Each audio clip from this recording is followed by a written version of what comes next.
एक भाई की नई नई शादी हुई। वो पहले आश्रम में गुरुजी के जाता था। गुरुजी कहते थे जगत झूठा है और सत्संग सच्ची है, नाम सच्चा है, गुरु सच्चा है। तो वो आता रहता था, सेवा करता रहता था। कुछ दिन आया नहीं, तो गुरुजी बोले अरे बच्चा बहुत दिन हो गए आया नहीं भाई। गुरुजी आपको पता नहीं क्या, मुझे देखने के लिए लोग आए हैं और आज तो मेरा संबंध हो गया, संबंध हो गया और मुझे लोग देखने के लिए आए। तो गुरुजी क्या बोले, ओ हो तब तो भाई तू सत्संग से गया, सत्संग से गए।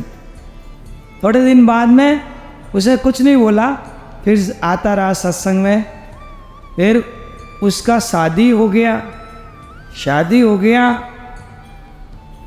शादी होकर वापस आया कई दिन से, 15-20 दिन से। तब गुरुजी बोले भाई 15-20 दिन आया नहीं, कहाँ गए? गुरुजी मेरे तो शादी हो गया। गुरुजी बोले अरे भाई तू तारे माँ बाप हुए गयो, इन्हें माँ बाप से गया। तभी उसने सुन लिया, ऐसे कहते होंगे।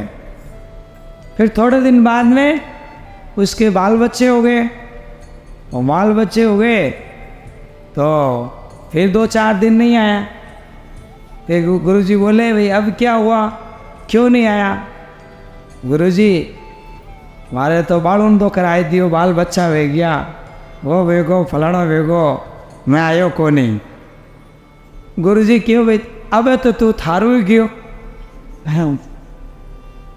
पर वो कहो कि बाबूजी आप हमेशा हमेशा कीर की कहता ही रहो, कणे कियो माता पिता हूँ गयो, पचे कहो कि तू मारू गयो, सत्संगू गयो, पचे कहो कि तू थारू गयो। अब तो मैंने पूछना पड़ी कि आप यूँ क्यों कहो, आप क्यों ऐसा बोलते हो? तो गुरुजी बोले कि ये संसार झूठी है और मैं क्या कहूँ, अब तू निर्णय कर कि तेरा संसार में कौन है। तो गुरुजी मैं कैसे निर्णय करूं कि ऐसी बात है, मैं तुम्हें योग विद्या सिखाऊं तो योग विद्या सीख ले, इधर इंगला से श्वास भरो, पिंगला में छोड़ो, इस तरह से प्राणायाम योगासन करते हुए और समाधि लगाना सीखो। और जब 15-20 दिन महीना से समाधि लगाना सिखा दिया तो लगाना तो सिखा दिया पर उतारना नहीं सिखाया। तो कहा अपनी पत्नी से जा कर के कहना कि आपको मेरे देखे बिना तो भोजन भी नहीं भाता है, मेरे घर आए बिना आप इंतजार करती रहती हो, इसलिए आप जो आज ऐसा करो कि बढ़िया काजू बादाम डाल करके कढ़ाई में बढ़िया सीरा बना दो, और जब बढ़िया सीरा बना दो तो घर के बीच में खंबा है और वो इधर पत्नी सीरा बना रही है और उधर अपना खंबा पे पांव बांध दिया साकल से, और वो समाधि लगाकर खाट पर सो गया। अब सोया है, सोया नहीं, समाधि में चला गया। और उधर वो सीरा वीरा बना करके और बढ़िया भोजन बना करके वापस आई पति के पास। देखे तो पति राम राम सत्य है, सत्य बोलिया। अब वो खूब हिलावे, पति बोले नहीं। वो सोची कि ये तो मर गए, अब मर गए तो मर गए, परंतु सीरा पड़ा रह जाएगा। इतना बढ़िया सीरा बनाया, अभी पहले रोने लगी तो फिर सीरा कौन खाएगा, है? तो वो सोचेगी ये मामला में बहुत हानि है, ऐसा करो कपड़ा ओढ़ा दो। ओढ़ा कर फटाफट गई रसोई में, थाल निकाला और फटाफट लप लप लप लप, तू हाल आगे मैं आऊँ। जाने कोई एक्सप्रेस छुट्टी है, अब फटाफट भोजन करे और 2-3 दिन रो भेड़ो ही कर लियो, वे रोवणो पड़ी, मरने वाला तो मर गा। अब वह तो खूब माल जिम जिमाए और पचे दरवाजो खोल दियो, मेन गेट खोल दिया गया और फिर वो रोने लगी, है पति आपकी जगह मैं जाती तो अच्छा रहता। और रोवे इन तरीका से। अब फिर मिलने आवे गली वाले, फिर परिवार वालों को पता चला कि भाई चला गया। अब बहन आई तो वो भी ऐसे ही बोली, हे भाई तेरी जगह मैं चली जाती तो अच्छा रहता। माँ वो भी कहती कि नहीं वीरा, तू तो बेगो क्यों गयो रे, हैं तू रहतो तो लारे बेल चालती और मैं मर जाती तो आगे मुक्ति पा जाती। अब सब रोवे, अब सब रोवे, अलग अलग कहवे। भाई कहवे कि भाई आप क्यों पहला गया, मैं जाता तो कोई बात नहीं थे, तो हाल पूरी संसार भी को नहीं देखी। अब सब आपरी आपरी वाणी अलग अलग बोले। अब वो सब सुने, क्योंकि गुरु महाराज ऐसी समाधि लगाई कि सुन तो सके बाकी हाथ पैर हिला नहीं सके। अब वो सुने, सब विचार करे कि अपनी निज पत्नी जो रोज कहती थी कि आपके बिना नींद नहीं आती, आप घर आए बिना घर सुना, अब वो तो आधा कढ़ाई तो सिरा खा गई।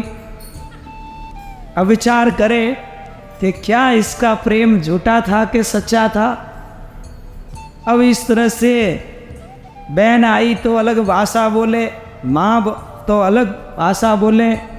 अब विचार करे कि गुरु महाराज परखा रहे हैं कि अपना कौन है, देख लो इस दुनिया में अपना कौन है। अब थोड़ी देर से गुरु महाराज आ गए और उन्होंने अपने जेब में मिश्री पाउडर रखा हुआ है। अब गुरु महाराज आए और कहा कि ऐसे कैसे चेला चला गया, नस नाड़ी देखी, सिर पे हाथ फेरा, पाँव पे हाथ फेरा और कहा देखो सुनो सब रो मत, मेरे पास ऐसी दवा है कि ये अभी जिंदा हो जाएगा, वो दवा लेगा वो मर जाएगा। अब उन्होंने कहा कि कोई कोई तैयार हो जाओ, जिसको जाना है वो चला जाएगा ये प्रसाद लेकर के, और बाकी ये जिंदा हो जाएगा। आप लोग कराना चाहते हो क्या? अब ने सबसे पहले इनके इसकी माँ को ही पूछ लो ना। माँ बोली नहीं, बहू को पूछ लो। बहू बोली कि इनकी माँ बैठी तो मेरे को क्या जरूरत है, माँ तो बूढ़ा है, चलिया जावे तो कोई बात नहीं। अब माँ को पूछा कि माँ आप ले लो प्रसाद, तो आप चले जाओगे, आपका पुत्र जीवित हो जाएगा। अब माँ बोली नहीं, मेरे पति की कौन सेवा करे, मैं हूँ तो पति की सब देख रेख करूँ, बेटा की करनी बेटा जावे, बाप की करनी बाप, मैं क्या करूँ। अब जब उसके पिताजी को पूछा बाबा जी आप तो बूढ़े हो गए, आप तो पी लो, कि नहीं भाई हमारी डोकरी दुखी हो जावे। अब भाइयों को पूछा अरे भाई आप पी लो ना, आपका भाई जीवित हो जाएगा। नहीं महाराज, जब बीननी नहीं पिए, जब माता पिता ही नहीं पिए, मैं गण मात्र पीऊँ, मैं नहीं पी सकूँ। अब कोई पीने वाला नहीं, मित्रों को पूछा, भाइयों को पूछा, है साड़ियों को पूछा, सबको पूछा कि आप लोग कोई पियो तो आप मर जाओ ना, ये जीवित हो जाएगा। कोई नहीं पिया। तब गुरुजी बोले तो भाई मेरा तो शिष्य था, मैं पी लूँ।